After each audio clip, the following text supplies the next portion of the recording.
So welcome back, and here we go again. This time we have put the Lupo on a brake and I am back working on my cheap 125 motorbike, my Pioneer Nevada. So it's back from the welders, so let's take a look what we're now working with. So here it is, now back from the welders with the whole back end now welded, tidied up. And everything in place where it should be. Well, not where it should be, but where it now is. So the last time you'd have seen the back end of this bike, it was obviously chopped there by the previous owner, and I was umming and ahhing about what to do and how to get the seat to fit. So I took it to a welder who cleaned all this botched job up that the previous owner did, fixed it all up, fitted the mount bracket for the license plate, mounted my rear light, and just generally tidied things up so that the seat can now mount securely. So needs a little bit of respraying. He told me to finish it up, but I think he's done a bang up job, and especially with the seat on, looks pretty good. So the last time you saw the bike, it wasn't working. We're turning the key, I was getting nothing on the ignition whatsoever. So I got a multimeter, gonna do a little bit of testing. First of all, we're gonna replace the main fuse, which is here, see if anything happens then. If not, I'm suspecting it's a bad ground or bad earth, so I'm just going to go around and test a few things. So I got a pack of 15 amp fuses from Halfords for 99p. I'm going to go ahead, pop one of those in there. Nothing still. So I'm just testing the positive and negative terminals. I'm going to check the reading down there.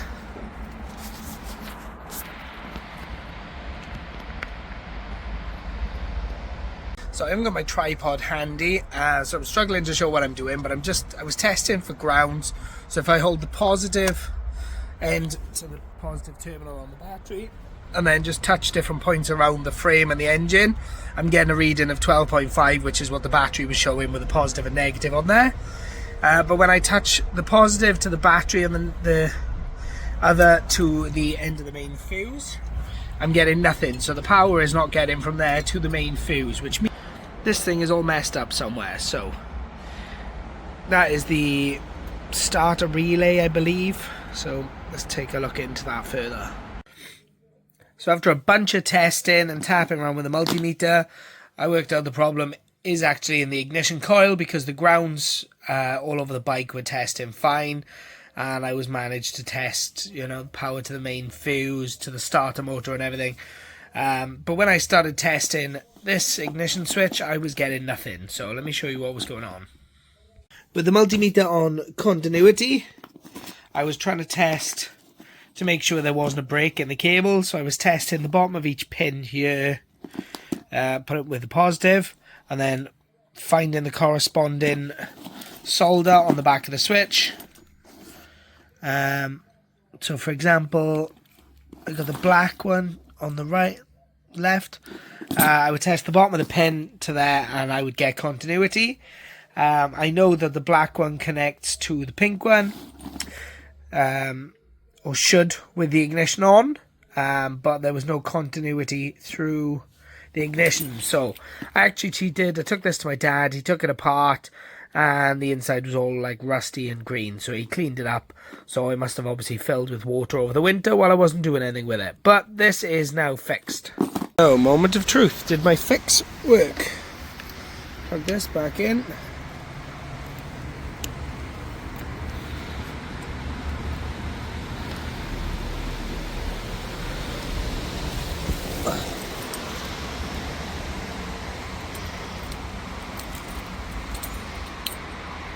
Okay, we have a light.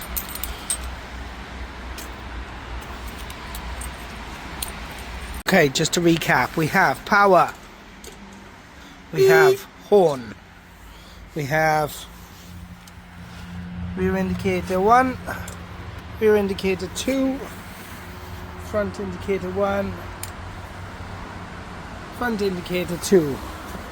Although I have put the front indicators on wrong and do need to swap them round. We also have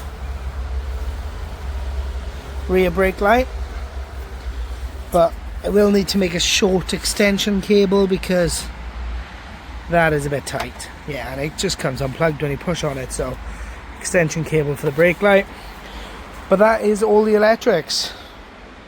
Okay, so before I move back onto the front end and tidy all them cables up, I just need to make the stretch cable for this. So I've got a length of wire. I should really match the colours up, but I'm not going to.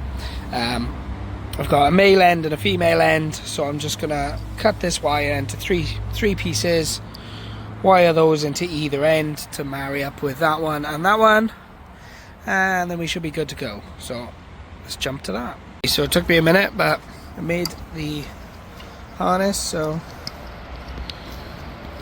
get that plugged in there.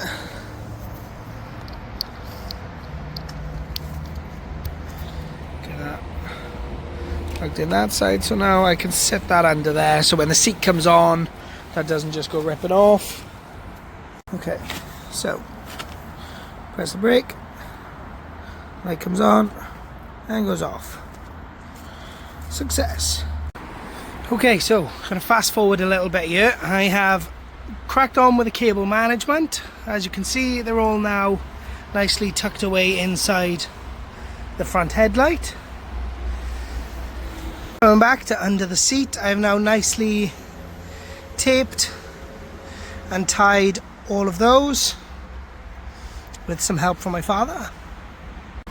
And with a bit of fiddling and fettling and reconditioning the battery.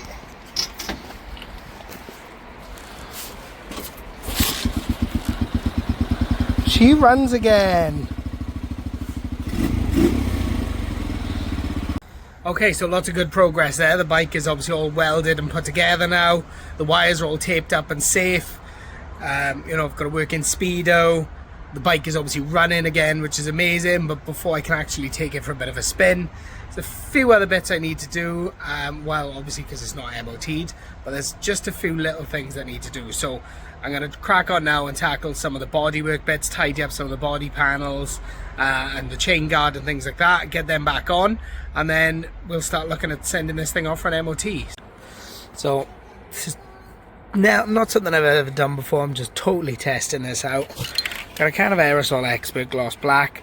Been using this on dashboards in cars and plastics and things inside a car. You know, it brings the plastics out really nice. So I'm going to give it a go on this.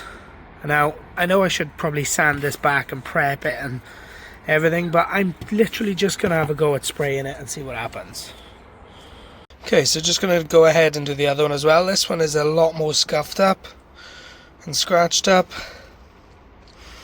I mean, again, really I should rub it and sand it and prime it and everything, but we're not going to do that. I'm just going to spray over it. Okay, so the lighting's not very good, but that panel sprayed up really nice. I mean, you can even see my reflection in it. You can still see the scratches and things, but it looks a lot nicer than what it was. That one, on the other hand, lighting's not very good. Did not spray up so well, so I'm going to probably have to try and redo that, but I've put it on the bike for the time being, just to cover the battery. Okay, so putting the other side panel back on, I bought some grommets from Halfords.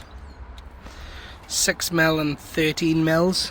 6mm were too small, 13mm probably too big. I forced it in, but I'm going to drill a hole through that so that that can pop in there and sit nicely and fit nice with no vibrations. So hopefully this works and doesn't just totally chew up the rubber, but we're going to give it a go and hope for the best.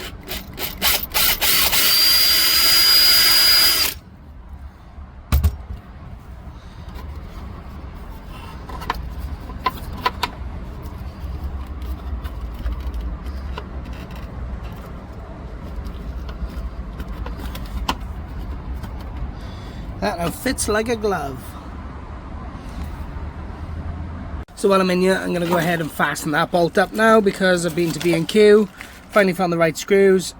M6 L20s, you could probably get away with L16s, but I couldn't find any, so that is the right one for the thread. Now that whole panel is fitted and secure. I know the lock should be here, but when I went to the welders, he welded the lock on there, but don't matter, it'll do. Now I know the chain guard looks really scruffy, but we'll tidy that up in the next video, because right now obviously it's important to just put this bike together and get it, you know, roadworthy. So I'm going to go ahead and stick this on. This goes on with the same bolts that you just saw me use, the M620s. So I'm going to go ahead and throw that on. Okay, so chain guard is on. It's scruffy, but it's on. Seat is on. Panel is on. Panel on the other side done. The only thing that is not done is this. Got to work out how to repurpose that to put it back on that front wheel. But for the meantime, I'm going to go ahead, I'm going to get the bike warmed up and maybe give it a little run up and down the street.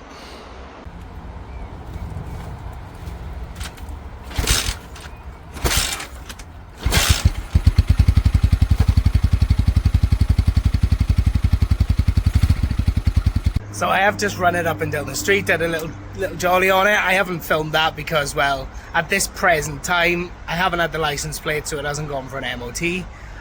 So I can't legally put it on the road. So I didn't ride it up and down the street. So now we're at a point where everything is fixed, with the exception of the electric start. But as you just saw in the video, it kicks over, it runs, it rides, the speedo works, the indicators work, the brakes work, the brake lights work. There is absolutely no reason, other than the rear license plate, that this will fail an MOT. So I'm going to go ahead and say this thing is roadworthy. Obviously we'll find out in the next video if it did pass the MOT or not, but I'm 100% confident that it will. So there's obviously a few little jobs just to do to finish it off. There's, I'm going to tidy up the painted on those panels. I'm going to tidy up that chain guard, because that is just a mess. I'm going to work out a front mud guard situation. Maybe I'll take a look at the starter, but maybe not. We'll see. But other than those things, that is, this bike is getting very close to completion. So I'm going to wrap up this video here with, she's back running and she's actually riding. So, we've made massive progress on this now. So thank you all for watching, and stay tuned for the next video. We're going to give it a clean and get into, some of the painting and the finer details. And then hopefully we'll start to look at finding her a new home and move on to another project. So thanks for watching, stay tuned and for more videos.